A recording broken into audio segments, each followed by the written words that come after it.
Hi, Erin, alcoholic. Been granted the gift of sobriety since June 15th, 2010.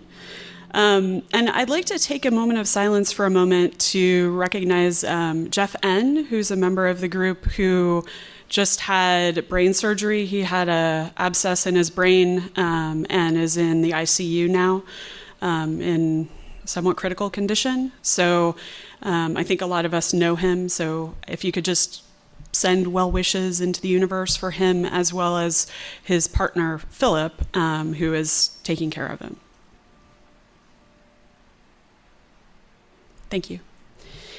So I've now concluded my prepared remarks, so we're going to see what happens.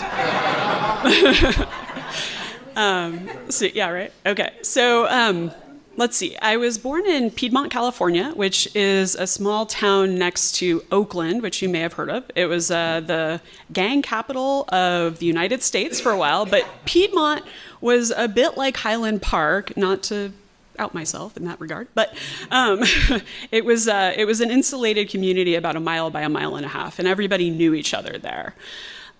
So there was a lot about keeping up appearances in my family, and I bring this up because I think a lot of us have had this experience, so I won't go deep into it, but it was a very, I'll just say, suboptimal home, quite abusive. And my mom, we're not supposed to diagnose people, but she did get drunk every night, so there was that. And then she kind of graduated to opioids. So there was that too, combined with the alcohol, not diagnosing any addict behavior or anything. So that continued I think it still continues. My father didn't really drink, but my father is a pedophile, so that's always nice. And he's also a narcissist, and my mom is a narcissist and has borderline personality disorder. So it was fun times in the household. My brother is also bipolar. And so he had a little bit of a breakdown, I would say, in early high school and went to a mental hospital for about 6 months.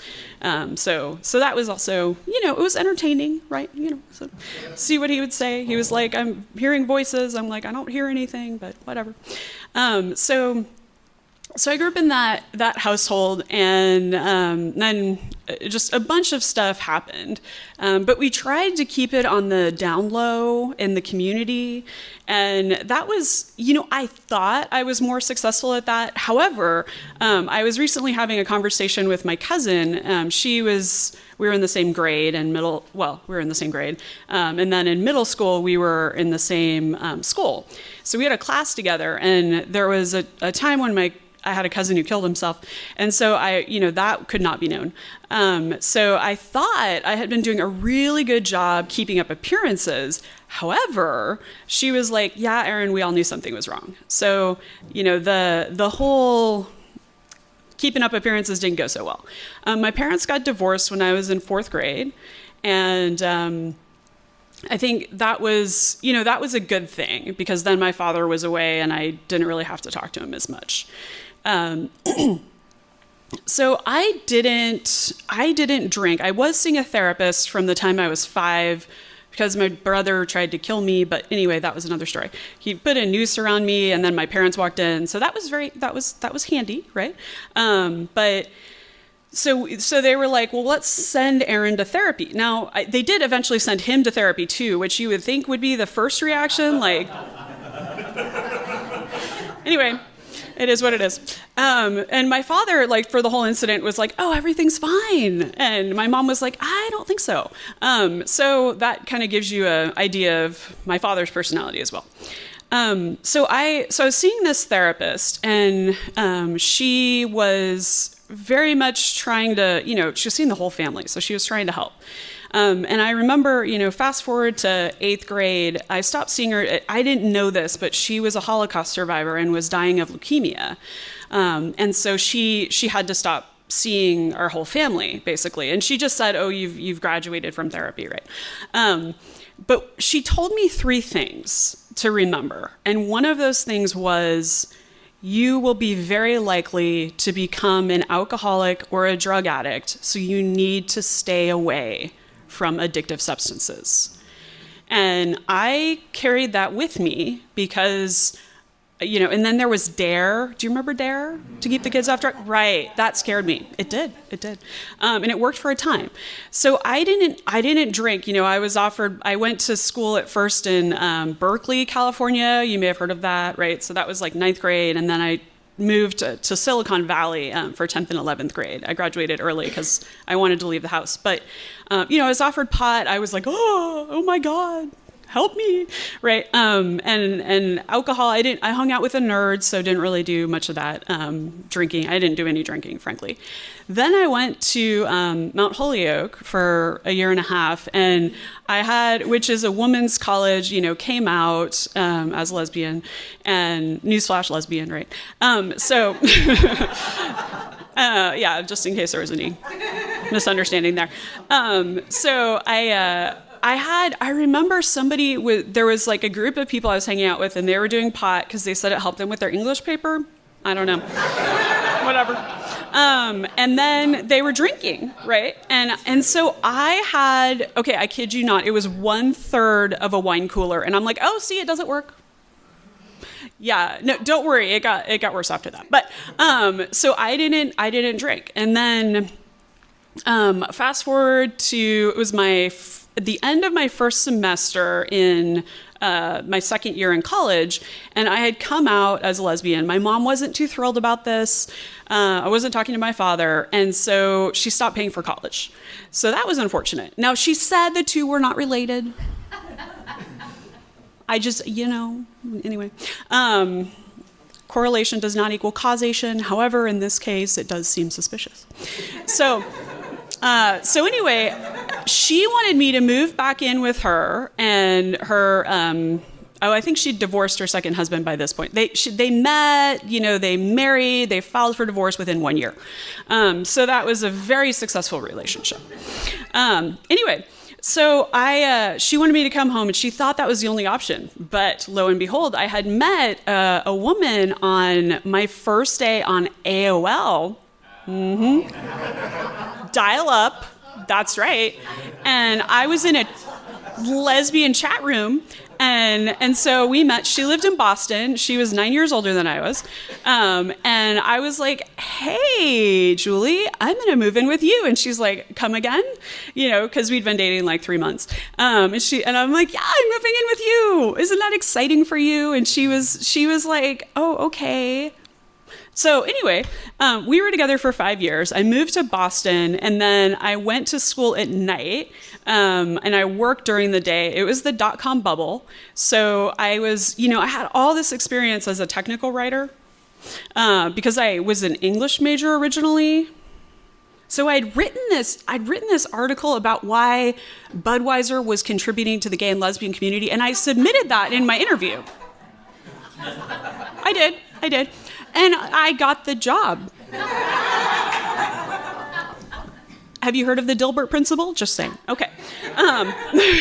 So anyway, the Dilbert principle is you keep getting promoted to the point of least effectiveness, and then you get promoted after that. That's the Dilbert principle. Anyway, so that proved to be true. So I got that job. It was a technical writer, and I was a contract person, and then I kept progressing, getting technical writing jobs, got a full-time job, and they paid for me to go to school at night. So I was living with Julie, who, not diagnosing anyone again, but when she would drink, she would black out. And she didn't drink every day. She was a nurse. And I was like, oh, this is pretty cool. So I remember going to her friends' houses, and we would throw parties, and that's when I discovered alcohol. And that was awesome because, that feeling of not fitting in that we all talk about, I was having flashbacks all the time. It was bad, but the alcohol took that away. And I would drink to pass out. I remember we would go to her friend's house, and now remember, they're 9 years older than me, right? So we would be having a nice grilling experience, right? And then we would pass around the wine, and I'm like, score, I'm like, ooh. So I drank like 3 in rapid succession, and then I would pass out on the sofa within 30 minutes or so. And I thought this was perfectly acceptable. And I guess, they weren't too thrilled about that, but it is what it is. So I kept doing that, and we would have parties. Nothing ever bad happened to me because I was very, very careful. I was always with somebody that I knew. I didn't go to bars alone. I was very paranoid because of my family history. So I didn't, and also being gay, like it wasn't, if a guy was like trying to hit on me, I'd tell him to fuck off. And anyway, no offense to the men, but anyway, you're all gay, so it doesn't matter. So anyway, so I progressed through my career, and I got this job. It was before I got my MBA, and I didn't really. I should have had consequences at this point, but I didn't really. So at this point, remember .com bubble, so I'm traveling all the time. I was living in the Bay Area, actually Silicon Valley, and I was traveling to Dallas all the time. Every week, like Monday through Friday, I would be here in the hotel in like the Galleria, and we had unlimited expense accounts. It was great. And I would have Manhattans in the, and mint juleps too. I wanted to kind of mix it up, in the bar at the DoubleTree. And I do remember there would be guys who would like offer to buy me drinks there, especially older guys. And it did not occur to me what was happening. I was like, oh, how kind of you. And then I was like, well, thank you. And then I would, abruptly depart after I got really drunk. And they would get kind of weird about it. They were like, wait, you're leaving? And I was like, yeah, what's going on? Anyway, over my head. So I do remember there were some times when my boss, like they would call me at all times. It was weird. And so my boss called me, he was Canadian. So it was like, eh? And so I recall I was like really drunk, so I kind of vaguely remember the conversation, but not really. And keep in mind, it was like 11 p.m., so I don't know what he was doing calling me anyway. But it was weird. So he said to me the next day, you were really out of it last night. And I was like, oh, ha ha ha. And it didn't impact my career. Because I wasn't drinking during the day yet. So I was drinking a lot at night, and I was really hungover every day. But I was like 21, 22, and it doesn't affect us as much at that point. Fast forward, started to have consequences, and I will tell you what the consequences were. So I worked at IBM for 11 years, and I started drinking all the time because I was working from home. I'd lived in Austin, moved back to Dallas to be with my wife at the time. And I was drinking a lot at night, and I was hiding it from her. I was probably blacking out a bunch because we'd get in these arguments and I'd not remember, but the next day she'd be like, are you okay? And I'm like, yeah, what's the problem? I just had no recollection of fighting. It was usually about politics. Anyway, she was a lawyer, so... and I do recall I would get on corporate email. Oh, yeah, at night. And and I would write these missives, which, by the way, is a long letter, these missives to like VPs and people like that about the products. I was a product manager. And it would be very emotional about the products. We have to make this product work, right? So, it got worse and worse and worse. So, my last drunk was, I went to, it was this 5-country and 5-day trip in Europe. And I was drinking. Now I was starting to shake and stuff like that. It was getting really bad.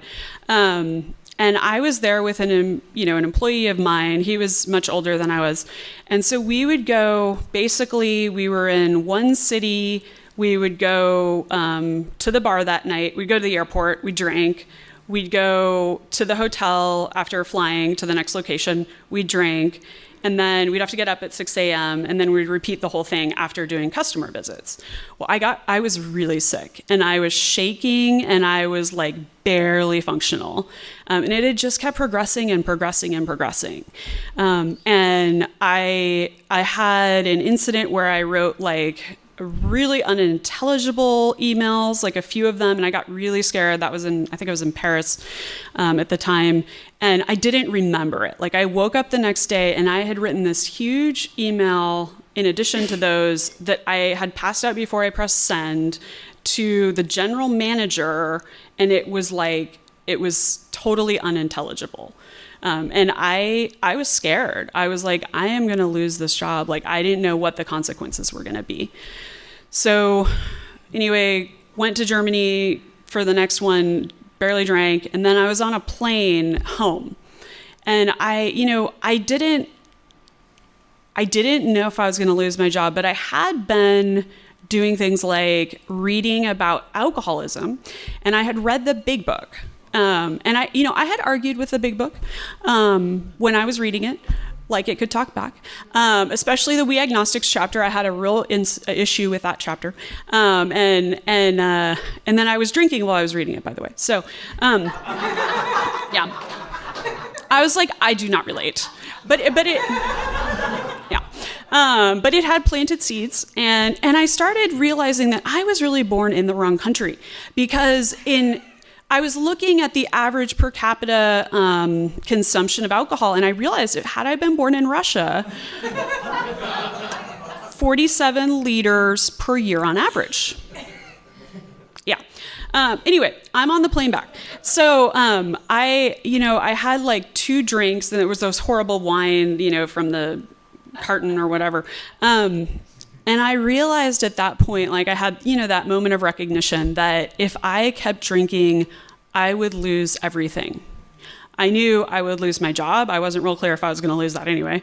I would lose my wife at the time, and I would lose my life. Because I had been reading all about the issues that you would face with, cancer and all of that just go skyrocket.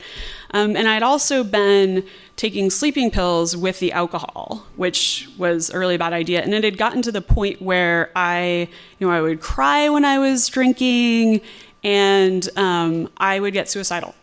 Now, I didn't ever do anything about that, but I would wake up the next morning and I was terrified. I just didn't have any control anymore. I didn't know. I felt so bereft because I didn't know what I was going to do when I was drunk. And that was terrifying to me. I just felt like it was this alien that would inhabit my body, and who knows what was going to happen. Now, I was safe, but that emailing and texting, that was bad. So I decided to stop drinking. And I remember I got to the layover and I text messaged to my wife at the time. I was like, by the way, I'm an alcoholic, so I'm going to stop drinking. I don't recommend you do it like that. That didn't go over well. So she was shocked, which was another issue. But I had a lot of cravings, so it was really hard. And I went the next year. By the way, I'd been seeing an addiction specialist and lying to him about my alcohol consumption too. Mm-hmm. So then I had to confess up to him, and he was really quite irate about that. Go figure. I'd been seeing him for like 2 years. I'd been kicked out of another therapist's office because she's like, "You're an alcoholic." I'm like, "No, I'm not." Anyway, whatever. So I go home and I spend the next year trying to stop drinking on my own, and it was not. I do not recommend that. Just saying. The cravings were horrible. I did go to a Lambda meeting after about 3 months, and I remember it was actually a really funny meeting because there was another person it was their first meeting. I did not identify myself as it being my first meeting. I was trying to blend in, which I don't think went well. Anyway, so they were telling their story of, their last drunk and how they got sober and all that. And there were some really funny things about drag queens and stuff, which I was horrified about at the time, but now looking back was really funny. But they talked about drugs, and remember, I was a child of dare, and I was scared by that. I didn't think that I fit in, and they'd be talking about doing like meth and coke and all this stuff along with alcohol, and I'm like, maybe you should just be an alcoholic and you'd be fine. Anyway, I left that meeting and I didn't go back for another 9 months. I did have a time I was in Paris and had a close call about drinking, so I went to a meeting there, and I remember they told me I was white knuckling it. And I was like, they're like, we don't know how you've done this, like waited 9 months. And I was actually, I was like, well, that is a compliment, See, my will is awesome. So anyway, I got to the point where I knew after a year, like I couldn't socialize with my friends. I was having panic attacks when I was with them because they were drinking like fish. And I didn't know how to act in the world. So I went to, I think it was the Lakewood group. Yeah, it was the Lakewood group. It was a women's meeting. And I remember meeting a bunch of people, met a sponsor, etc. And I started working the steps. And one thing I'll share about that. So I was a diehard atheist. And I remember there was if you look at these steps, there's like God a lot. Yeah, it's kind of, and so I got in my head that they were going to try to convert me to be straight because we're in the South. Yeah. And, I don't quite know where that came from, but I was really paranoid about that. Anyway, so I did have a sponsor for a while, and then I ended up having a sponsor who was a gay guy because I went back to Lambda because I figured he'd be safe and not try to convert me. And so we worked through the steps. And during this time, there was a woman named Amelia. And so I didn't know how to work the steps with the whole not believing in God thing, because and my sponsor kept trying to have me do 1, 2, 3, 1, 2, 3, again and again and again, and like it wasn't working because I would read We Agnostics and I would get really irate. And my wife at the time always knew when I was doing the We Agnostics chapter because I was a raving bitch. Just saying. So I was like, I got to figure something out. So my sponsor at the time wrote this email, and she said, calling all atheists.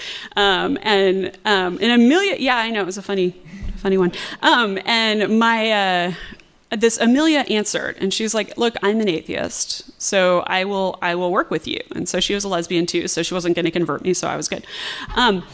So I started going to Cornerstone, and she wasn't my official sponsor, but she was like my spiritual sponsor. I know that sounds weird, whatever. And she talked to me about the part in the Big Book, which talks about a profound, I forget the exact words, but it's like a profound change in personality that occurs. And it doesn't have to be like a burning bush or any of that stuff. It's just that personality change. And I realized that had happened for me.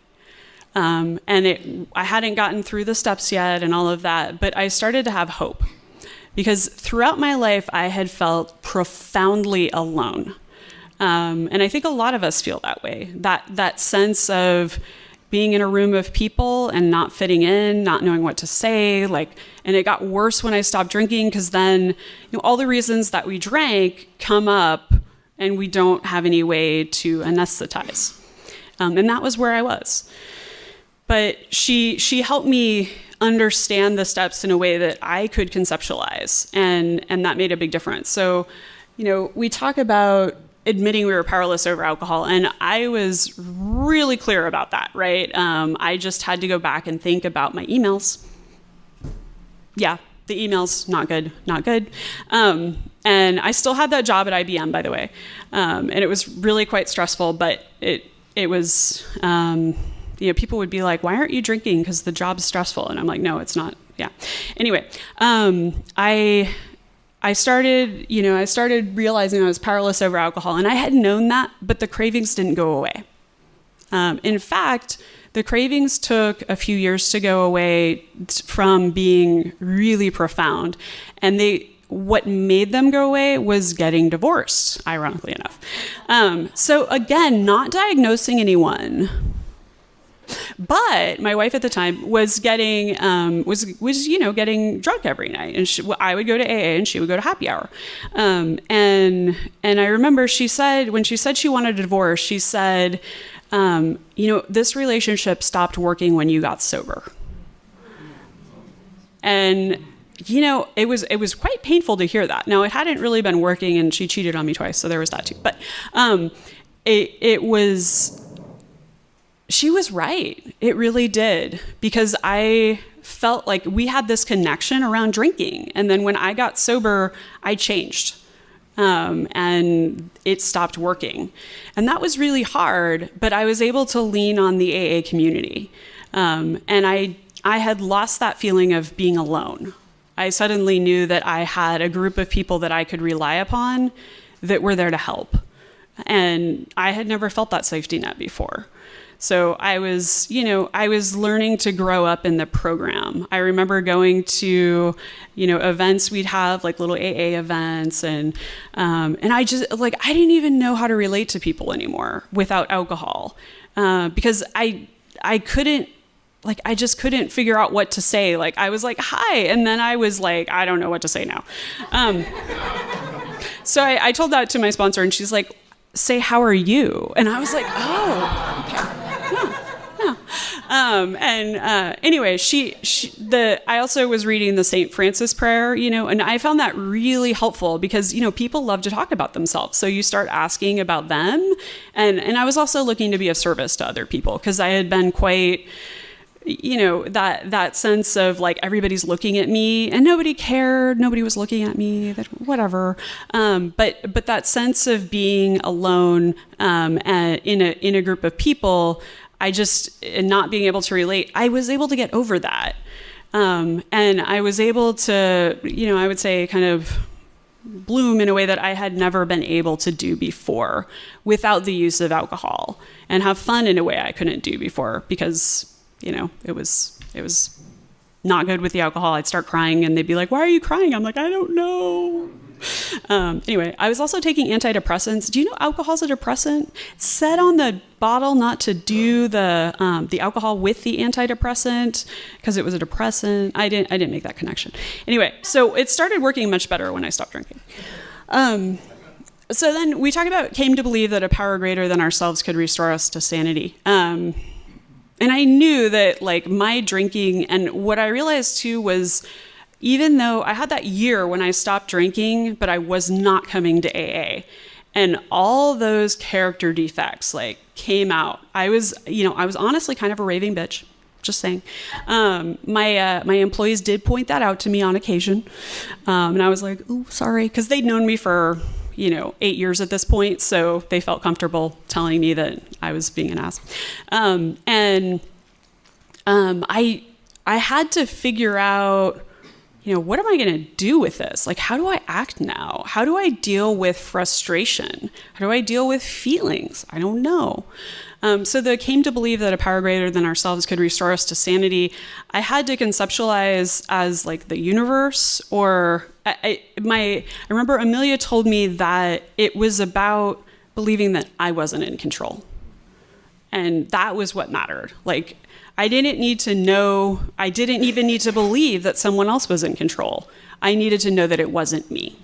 And I was really clear about that. I was like, I don't make the sun rise and set and do all that kind of stuff. So I get that. Now, how that power is going to restore me to sanity, I wasn't completely sure, but she's like, just trust in the process. And I was trying to figure it out. And, so we kept going through the steps. So I had a real problem with the third one, right? Made a decision to turn our will and our lives over to God as we understood him.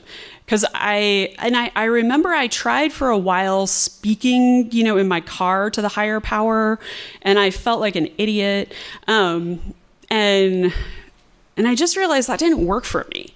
And I realized that was okay, right? Because a lot of times in the book, it talks about like however we conceptualize the higher power is okay as long as it's not us. And so, I have sponsees now who are also atheists, and I learned that the program still works. And that was a profound understanding. And Amelia taught me that, right? She had 30 years sober. And she was Native American, so she had a lot of spiritual background. So I that turning the will over, I try to think of like who I want to be as a person, and then acting that way instead of like getting all into the, I don't know, if I'm irate at somebody, going off at them. I did have a tendency to do that, I'll be honest. It wasn't optimal. It was suboptimal again. Suboptimal. Yeah. Okay. So it made a searching and fearless moral inventory of ourselves. This step, the first time I did it, was really hard for me because all of that childhood stuff came up again, and I didn't know how to deal with it. And I realized, I needed outside help, and I didn't at the time have outside help, and it was really. It took me down because I was having flashbacks, I was having anxiety attacks, and that I realized was not just me. A lot of people have that experience. And I also realized it's okay because we can get outside help, and the big book even talks about that, right? I'm not going to say it's not a program for childhood abuse or whatever. For me, I needed somebody that I could talk to about those things with, who was a trained professional who knew what to do with those feelings. And I came in believing that, it was all my fault. And so when I first looked at 4 and then 5, 4 initially, you have the part which is your part. And I was like, me. It's all my fault. And what the good thing was, when I did step 5 with the gay guy, we went to Eatsies. I did it in an hour. I was like, gotta time it. He's like, are you sure you want to go to Eatsies? I'm like, yeah, it's good. So we were outside, and I went through it all with him, and he was like, that was not your fault. Like, that wasn't even close to being your fault. Like, because it was all childhood stuff. That was where I had those resentments. And that's what caused me to drink, because I wanted to not feel that stuff. Now, I had done all kinds of stuff that was like not great as an adult. I didn't write any of that down. I did that later. So I didn't really feel a sense of relief with step 5. And it took me probably another year to feel that sense of relief, because I had to work through those feelings. And like, they come up, right? They come up for a lot of us, because a lot of us have had these backgrounds. I mean, statistically speaking, if you've had an abusive childhood or PTSD, like, the incidence of alcohol is phenomenally higher. And I don't think that's a surprise to anyone. But the program can work for you just like it worked for me. And that's the big thing that I want to impart is, regardless of childhood, of upbringing, etc., or belief in God or not belief in God, the program had a profound impact on my life. And I know I would not be alive today without it. I guess I should go this way. So we're entirely ready to have God remove all these defects of character. Now, I wasn't really clear how this was going to work, because I was like, okay, not believing in God, how's God going to remove these things? So I went to a bunch of meetings, and I remember people talking about what worked for them. And one of the things that I remember this one guy saying, and this was kind of funny, he's like, I wrote down all my character defects and I put them in a box, and then every week I would take one out and I would focus on that one to try to fix.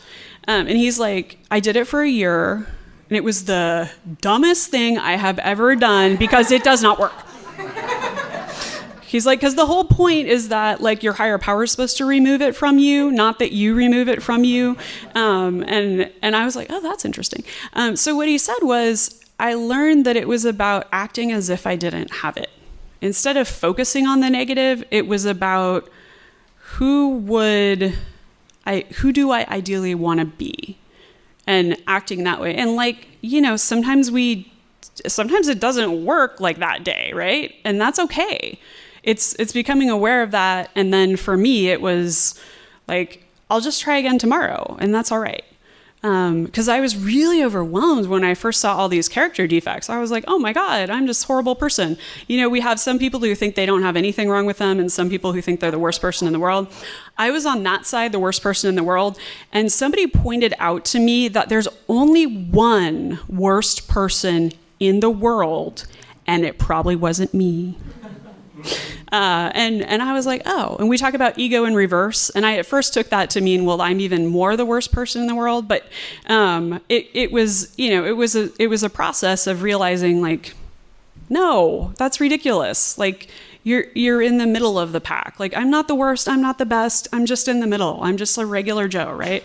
Or Jane, I guess, not Joe. Anyway, and that was such a relief for me, because I carried around all of this like shame and all of that, and I didn't have to do that anymore. I just got to let that go.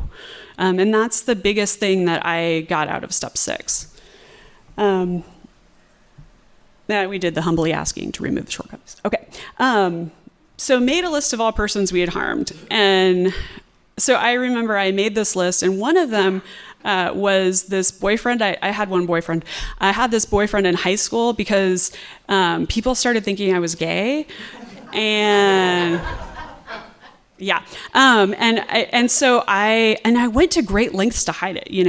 I would go to camp and I would take a picture of a guy that I had never talked to before, and I would bring it back and I would put the picture on my bulletin board, and then my friends would come over like from, normal school, and they'd be like, oh, who's that? And I'm like, no one. Because he really was no one. I'd never talked to him before. So anyway, so I had this boyfriend, and I was pretty clear I was gay, and so he was like my beard, right? And it stopped the rumors, so that was great. So I thought I owed him an amends. Now, keep in mind it had been like 20 years or something like that. And I saw him on Facebook. He's like married with kids. I think he's survived somehow. So my sponsor's like, yeah, you just don't date a guy again. I'm like, okay, no problem. I'm good. So that, living amends. I learned about living amends that way. Now I did have somebody that I owed an amends to, who I had been kind of an ass. Really an ass, actually. And it was in sobriety, in fact. And I made an amends without talking to my sponsor. That is a no-no. And she was like, I was trying to get something out of the amends. What I was trying to get was like, hey, we're all good now. We can be best buds. And she was not on board with that plan. I don't blame her. Like, looking back, I totally get that. And so, and that was kind of how I made the amends. I'm sorry, won't do this again. Can we go hang out now? And she was like, no, I want you to stay away from me. And that can be your living amends to me. And that was so hard to hear, because I realized there were consequences of my actions, even in sobriety. And I hadn't wanted to face that, right? So I did go talk to my sponsor, and he's like, Erin, no, you have to talk to me before you make an amends. Mm-hmm. Yeah. So any other amends I made, I talked to him first. I did learn that. And I actually made amends to her a second time, and she understood because she was in the program. And she's like, still want you to stay away from me, but appreciate that amends. I'm like, thanks. Oops. Burn. Okay. That's all right.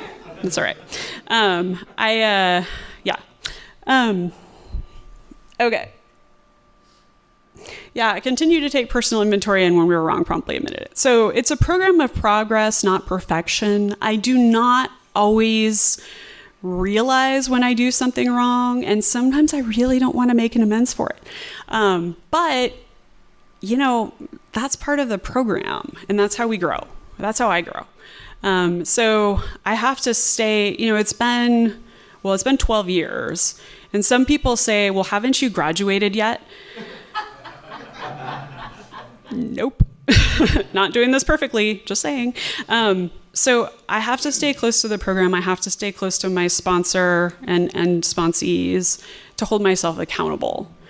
Because I know that alcoholic way of thinking is still in my brain. And the first thing I lose is emotional sobriety. And then the second thing that it will lead to is drinking again. And I do not want to drink again, because I know if I drink again, I will die. I don't know that I have another comeback into AA.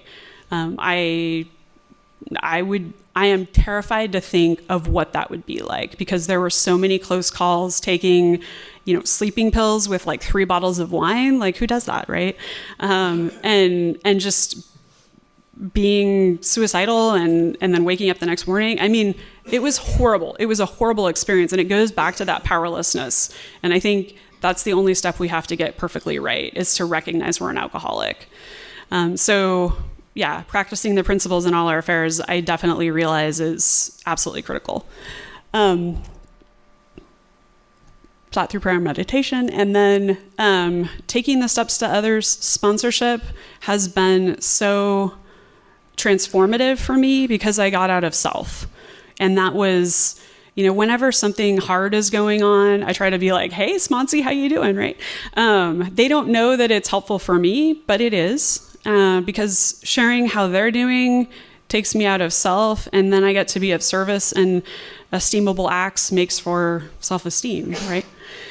So I think the biggest thing I'd say about the program is it did transform my life into something that I actually am happy in.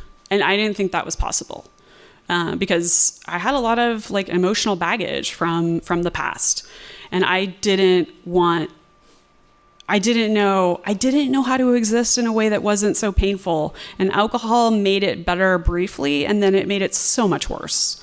And if it hadn't been for this program, I don't know where, I certainly wouldn't have been able to stay sober. So I'd probably be dead, but if not dead, miserable. And we don't have to live like that. We don't have to live like that, any of us. Hard things happen, but we have a way to, we have people we can lean on. And that's what the program has meant to me. Thanks.